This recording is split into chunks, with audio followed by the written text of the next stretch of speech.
Irmãos, uma boa noite a todos. Nós estamos com a nossa transmissão para o dia. Saudar os irmãos da igreja e também saudar os irmãos de casa. Pedir desculpa aí pela...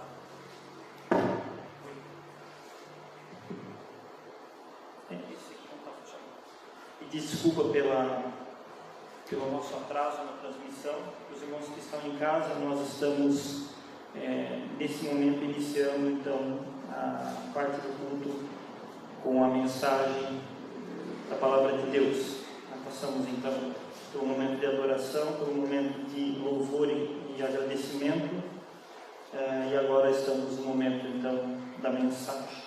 Nós vamos abrir as nossas Bíblias no livro do Evangelho de Lucas, capítulo 12, do 41 ao 46. Esse texto servirá de base para a nossa meditação, mensagem dessa noite, cujo título é Fidelidade a Deus, a parábola do servo fiel e prudente.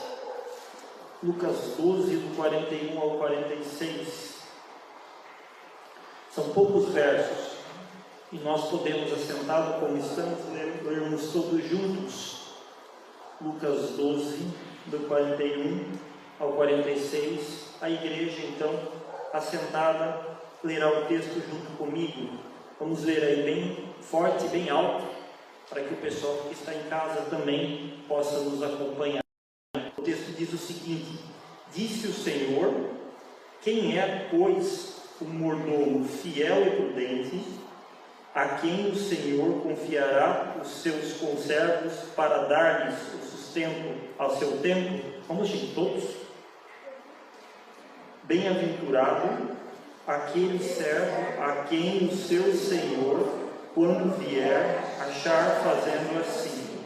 Verdadeiramente vos digo que lhes confiará todos os seus bens. Mas aquele servo disser consigo mesmo: meu Senhor tarda em vir, e passar a espancar os criados e as criadas, a comer, a beber e embriagar-se, virá o Senhor daquele servo em dia que não espera e hora que não sabe, e castigá-lo-á, lançando-lhe a sorte com os infiéis. Muito bem, até aí, até o 46. Que Deus possa nos abençoar, tanto na leitura da sua palavra, que nós já fizemos, quanto também na explicação e no entendimento dela. Nosso tema, conforme eu já falei para os irmãos, e o Wellington também passou, a fidelidade a Deus, a parábola do servo fiel e prudente. Nós vivemos ainda em tempos de pandemia, nós ainda vivemos em tempos de reclusão social. E uma das mudanças mais significativas da pandemia que aconteceu é o chamado home office. As pessoas passarem a trabalhar em casa. Então, eu acredito que aqui na igreja alguns irmãos passaram a trabalhar em casa, ou todos nós conhecemos alguém que de alguma forma passou a trabalhar em casa, deixou o trabalho e passou a trabalhar em casa. E uma das perguntas que foi feita nesse período, agora isso. Mas uma das perguntas é: mas por que não fizemos isso antes? Por que as pessoas antes da pandemia não trabalhavam em casa? Algumas razões que não se trabalhava tanto em casa. Algumas pessoas já trabalhavam, mas não se trabalhava tanto em casa. Uma delas, não a única, mas uma delas tem a ver com o nosso estilo de vigilância, que nós temos uma cultura de vigilância que nós temos instalado dentro das organizações, certo? Então, olha, vamos liberar o colaborador tal para trabalhar em casa. Mas e se ele não trabalhar? Mas e se ele não fizer direito? Mas eu estou pagando ele para trabalhar 44 horas, mas será que ele vai trabalhar 44 horas mesmo? Não, eu não sei, eu não tenho como conferir, eu não estou na casa dele, então é melhor que ele trabalhe aqui, pelo menos aqui a gente confere. Pelo menos aqui a gente acompanha. Eu estou pagando 44 horas e ele vai ter que trabalhar 44 horas. Uma cultura de vigilância, que se tem que existia dentro das organizações, algumas existem ainda, a gente sabe que deve haver vigilância, mas às vezes até essa cultura atrapalhava um pouco. E essa pandemia, dos aprendizados que nós tivemos com essa pandemia terrível, é que as empresas foram obrigadas a liberar as pessoas e a confiar um pouco nas pessoas. E dizer assim, olha, eu preciso do resultado da demanda resolvida. Se você vai parar meia hora para descansar ou 40 minutos, não sei, mas tem que estar resolvido o teu trabalho. E as pessoas foram para casa e foram trabalhar. E os números mostram que os resultados foram melhores do que as pessoas trabalhando dentro das empresas, sendo vigiadas, sendo olhadas, sendo conferidas o tempo todo. Então, um aprendizado ficou, inclusive para um pouco dessa quebra, dessa cultura de dizer, não pode confiar, tem que olhar, né, tem que ver, tem que estar o tempo todo em cima.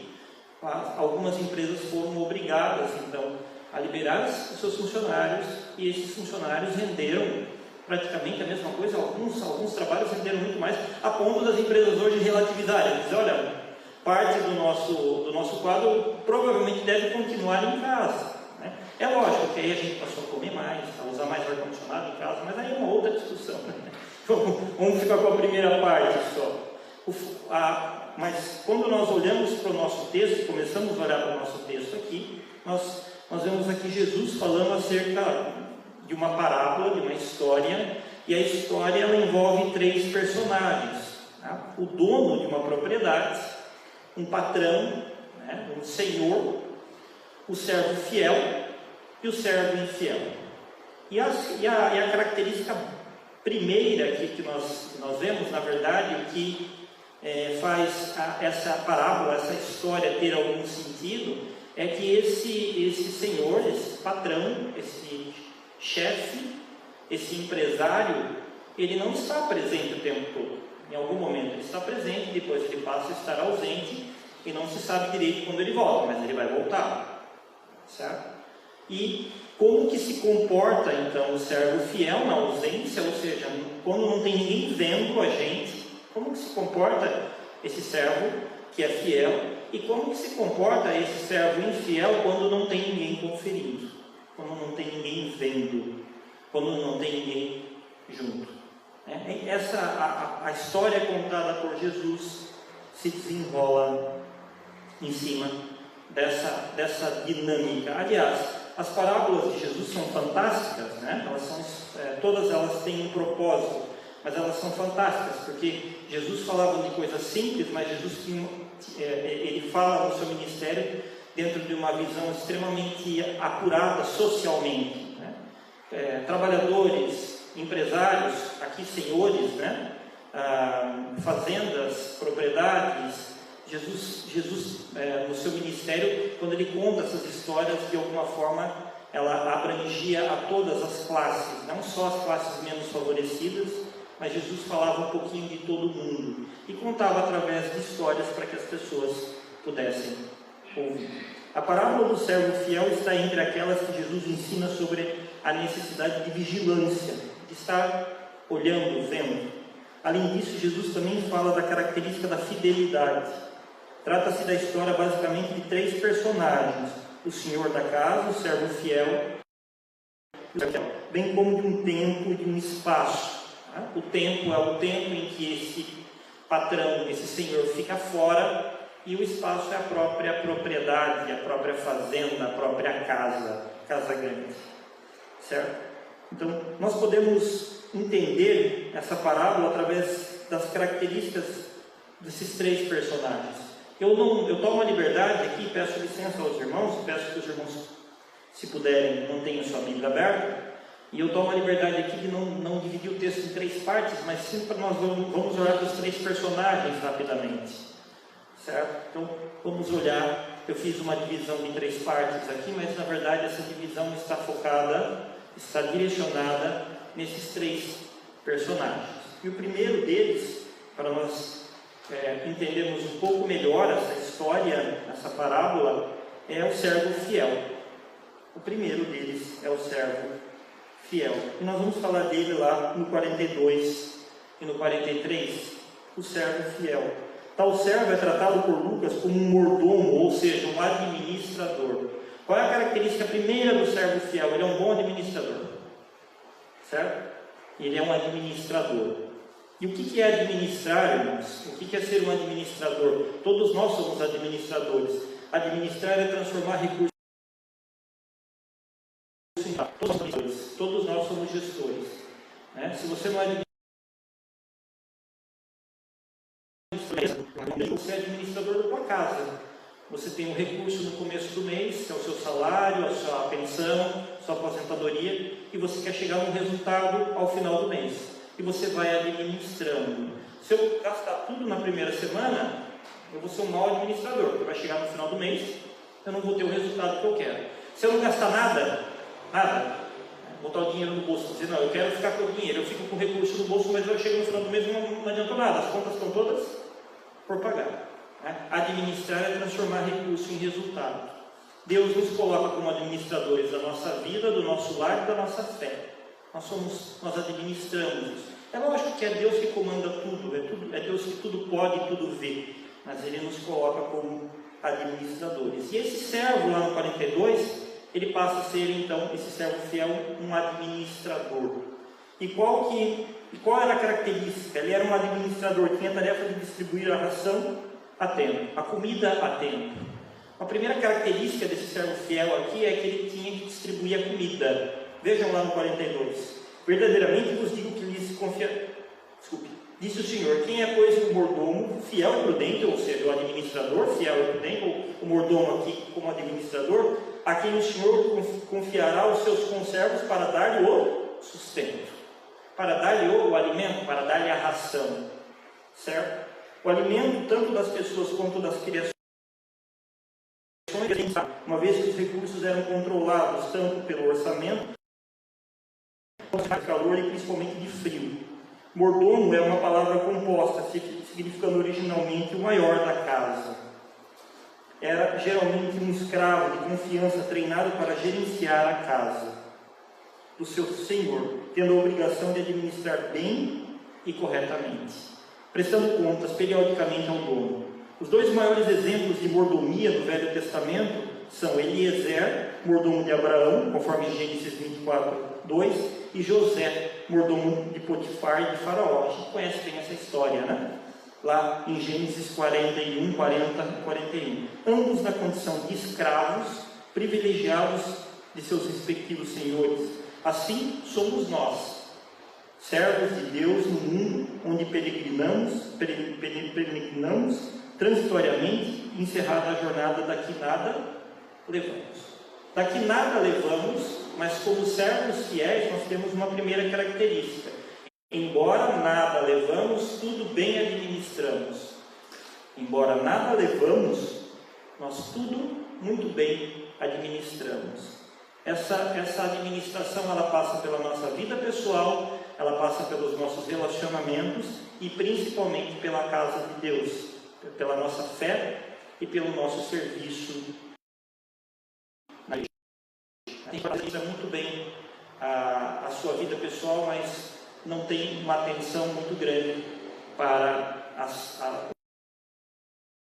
a igreja, o trabalho do reino. E a igreja tem uma característica, nós como mordomos que somos, todos nós, a igreja tem uma característica importante, né? Todo mundo tem trabalho, todo mundo se quiser fazer alguma coisa tem. Um tem mais talento para música, o outro tem mais talento para pregação, o outro tem talento para manutenção, mas todos podem de alguma forma trabalhar. Esse servo fiel, descrito no 42, ele era então esse administrador. O trabalho dele, dado por Deus aqui, era transformar o recurso, o alimento, em resultado. Todo mundo trabalhar de barriga cheia. Todo mundo trabalhar bem alimentado.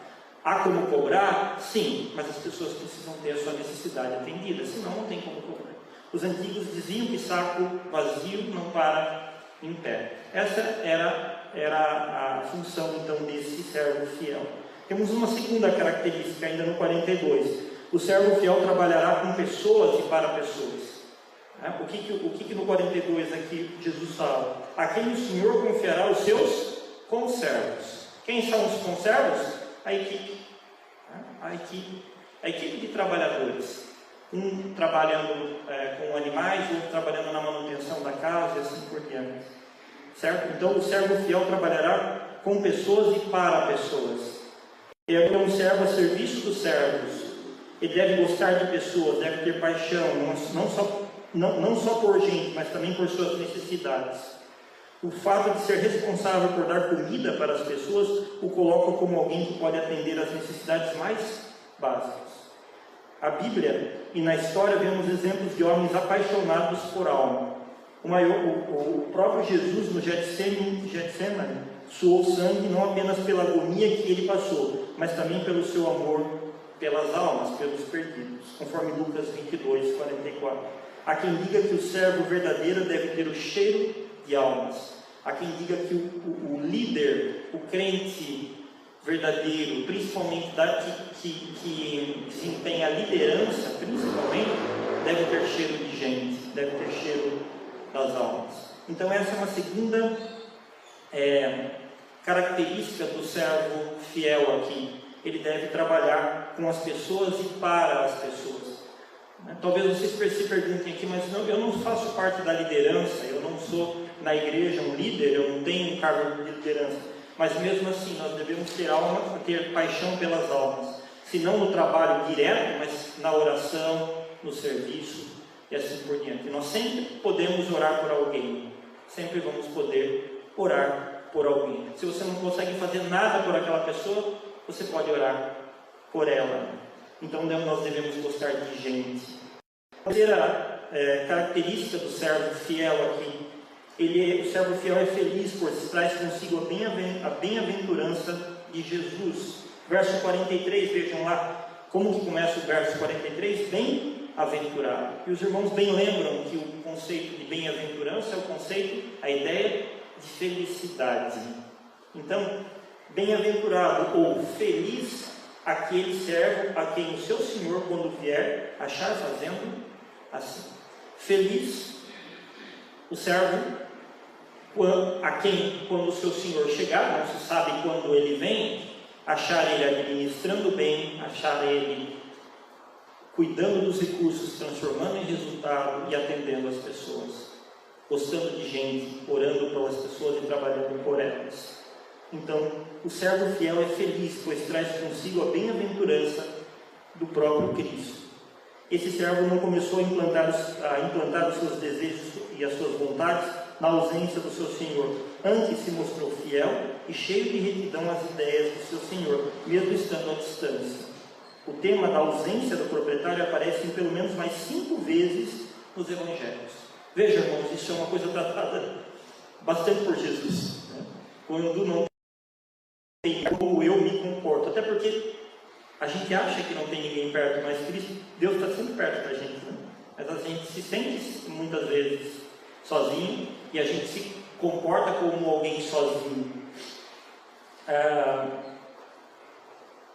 Dentre elas, em Marcos 12, 1 a 9. Tal homem prudente sabe que a sua fidelidade vai ser reconhecida e o seu Senhor o colocará sobre todos os bens, conforme o verso 44.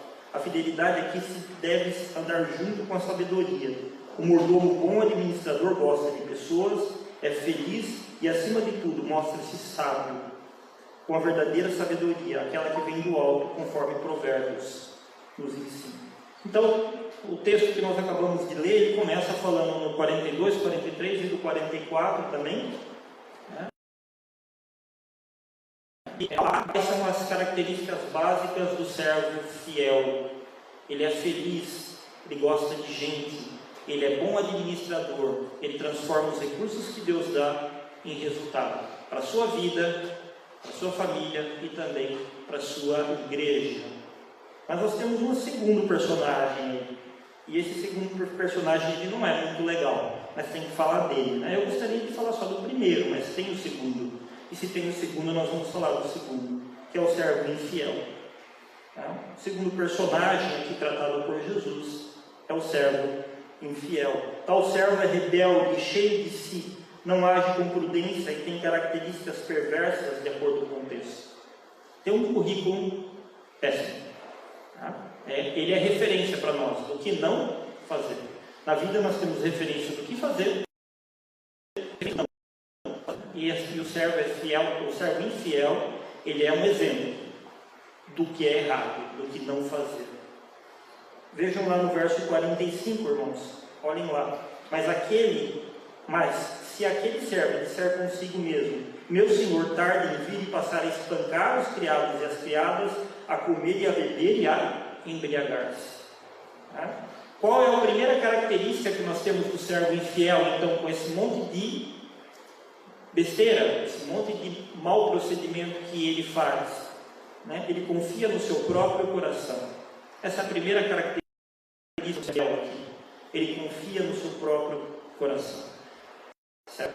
Ele chama para si e diz, eu vou fazer tudo o que eu faço porque nada me acontece, eu dou conta de tudo aquilo que eu faço. Ele confia no seu próprio coração. O faz de tal modo que conversa consigo mesmo e passa a contar as suas capacidades e passa a contar com a sorte, torcendo para que o seu Senhor não venha e para que possa praticar todo tipo de maldades. Então, ele confia no seu próprio coração.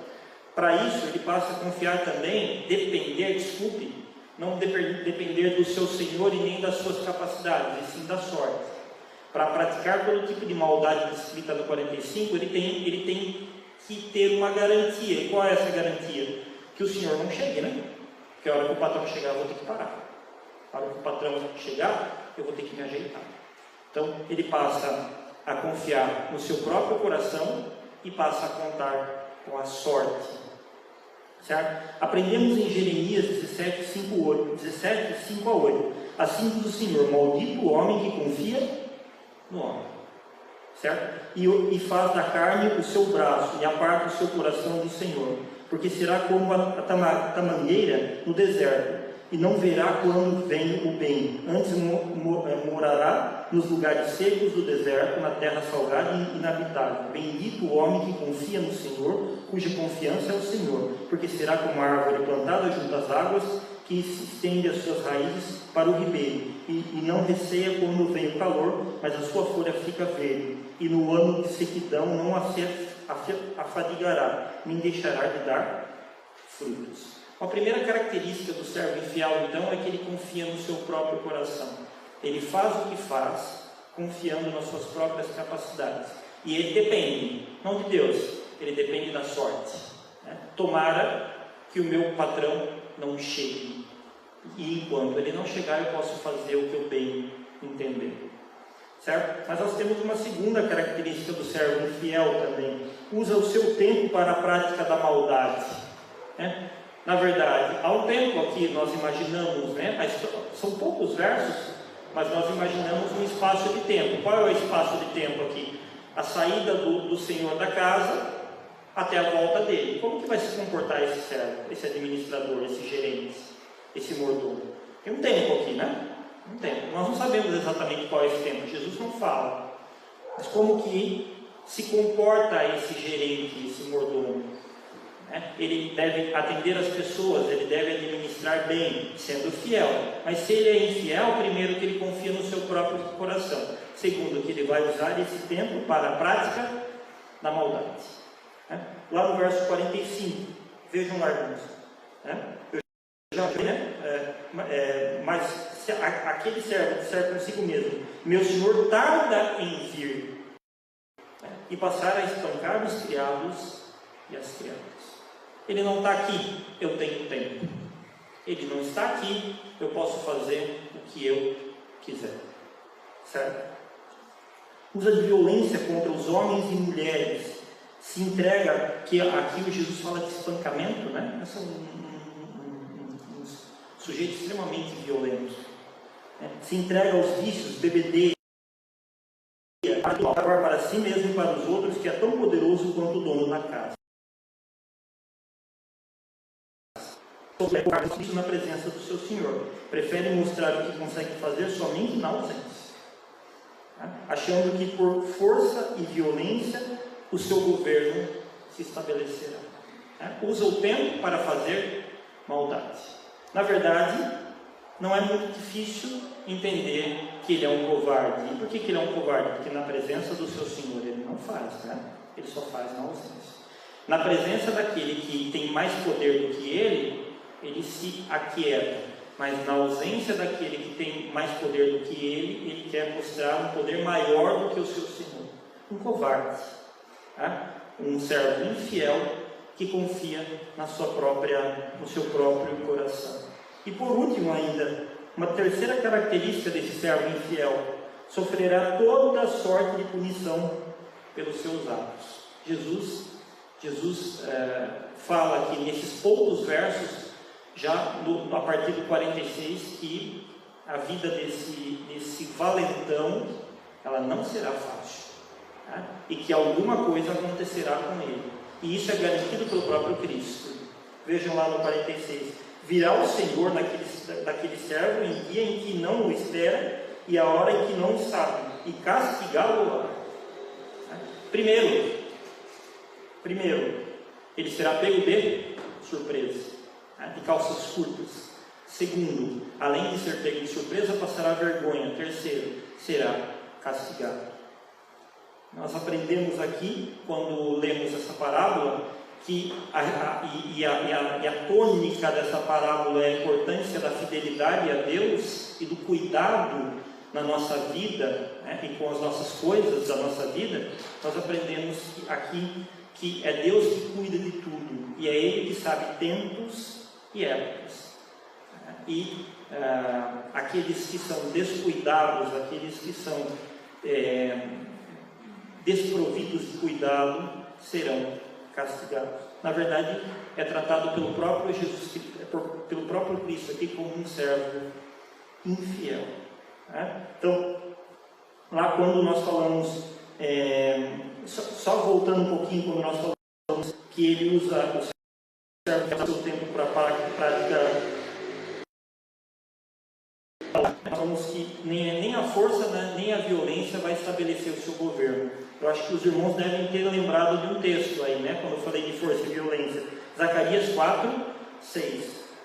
Essa é a palavra do Senhor a Zorobabel: não por força nem por violência, mas pelo meu Espírito, diz o Senhor. Não se implanta então esse governo aqui desse servo infiel nem por força nem por violência, embora ele possa usar de força e violência no seu tempo, mas isso não prevalecerá, isso não prosperará. E por último, nós falamos aqui, né, sofrerá toda sorte de punição pelos seus atos. Isso é garantido pelo próprio Cristo, né, que a infidelidade, que a falta de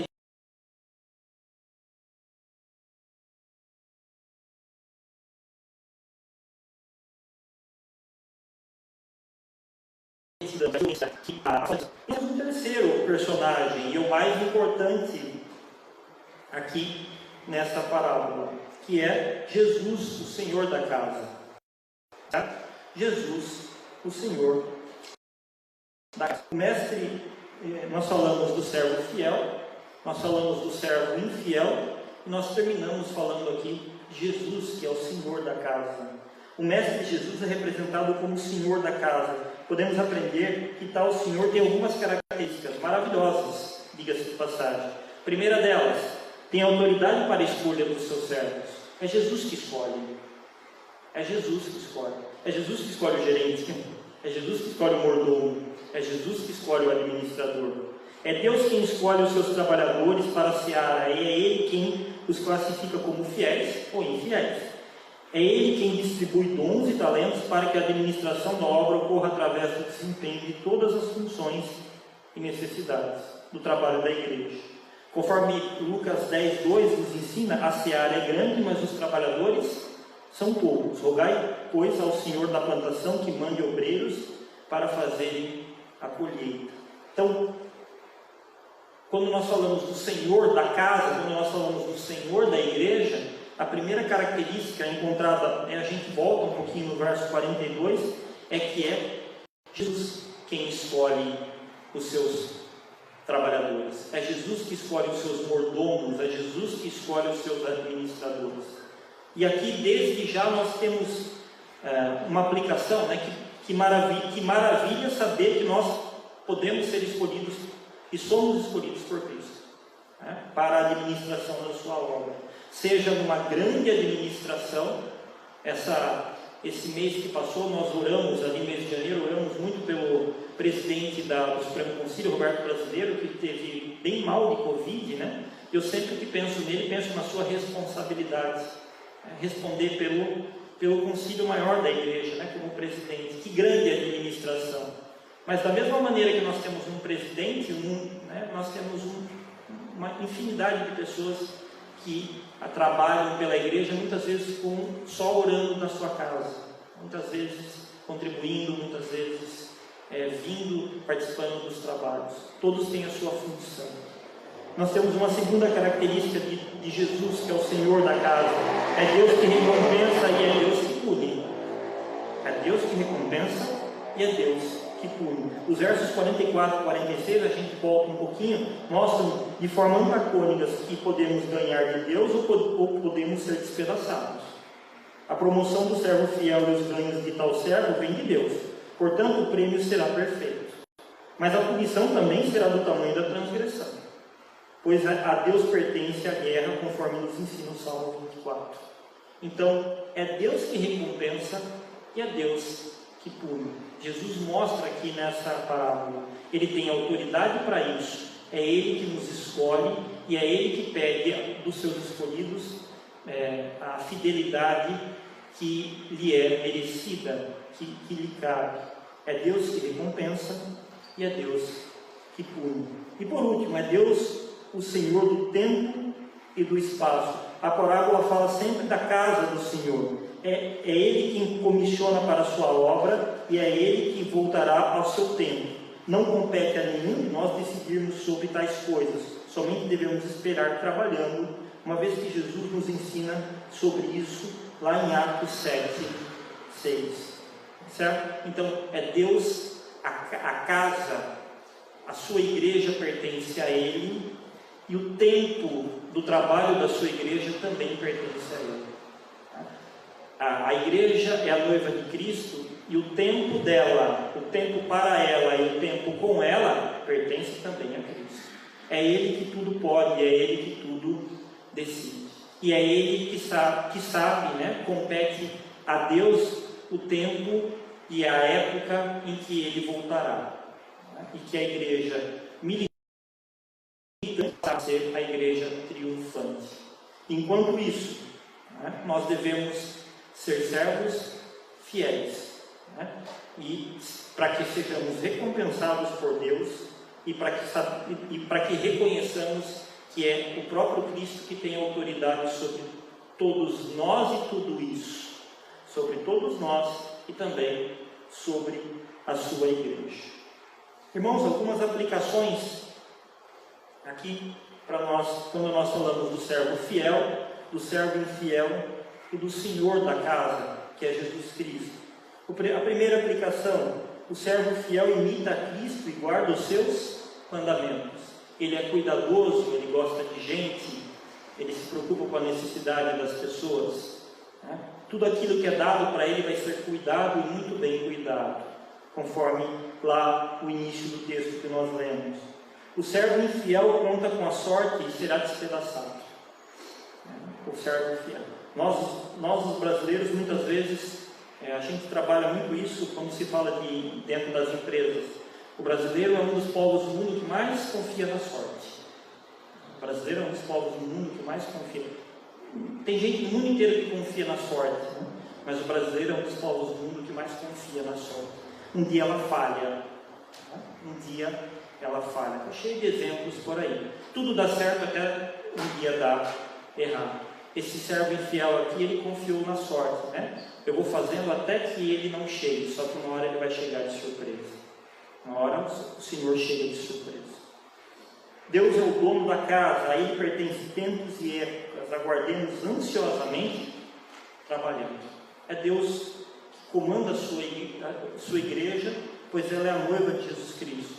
Compete a Ele tempos e épocas, mas enquanto isso, a gente espera. A parábola diz que a gente deve trabalhar, né? Cuidar de nós mesmos, cuidar dos nossos e principalmente cuidar da igreja como bons administradores que nós devemos ser.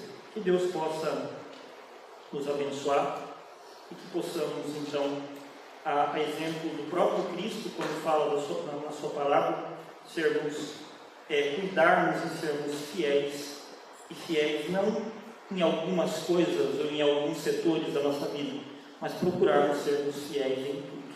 Amém.